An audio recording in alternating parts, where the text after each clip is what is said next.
Hi అండి. నా పేరు దీప్కశ్రీ. మాది వీరవసరం మండలం, కొనితివాడ, ఆంధ్రప్రదేశ్. మా పాప పేరు బొంతు నేహనందన.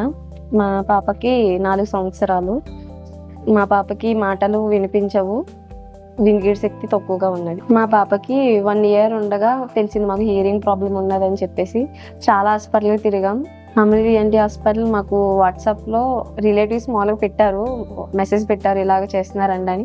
ఇక్కడ మా రిలేటివ్స్ ఉంటే వచ్చి అడిగారు, చేస్తామని అన్నారు. హాస్పిటల్‌కి వచ్చిన తర్వాత అన్నీ అడిగితే మేడం అవి అందరూ బాగానే మాట్లాడారు. కాంక్రీట్ సర్జరీ వల్ల ఎటువంటి ప్రాబ్లం ఉండదు, పాపకి బాగానే ఉంటుంది అని చెప్పేసి గ్రీష్మ మేడం గట్రా సజెస్ట్ చేశారు. సర్జరీ అయిన తర్వాత పాపని కేకిస్తుంటే పిలుస్తుంది. సర్జరీ అయినందుకు చాలా హ్యాపీగా ఉన్నది. సర్జరీ అవ్వకముందు ఇంట్లో ఉన్న పిల్లలతోటి ఎవరితోటి సరిగ్గా కన్వర్జేషన్ చేయలేకపోయేది. వాళ్ళతోటి వాళ్ళు ఎలా చేస్తున్నారు ఏంటని వాళ్ళు మాట్లాడి మాటలు కూడా తనకు అర్థం కావక అలా ఉండేది. ఇప్పుడు సర్జరీ అయిన తర్వాత వాళ్ళు ఏమంటున్నా అర్థం చేసుకోగలుగుతుంది. వాళ్ళతో బాగా ఆడుకోగలుగుతుంది.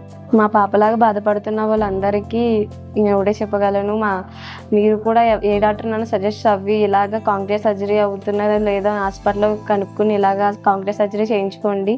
మాకులాగా మీరు కూడా హ్యాపీగా ఉండండి. Thank you Greeshma madam. Thank you Amruthi NT hospitals.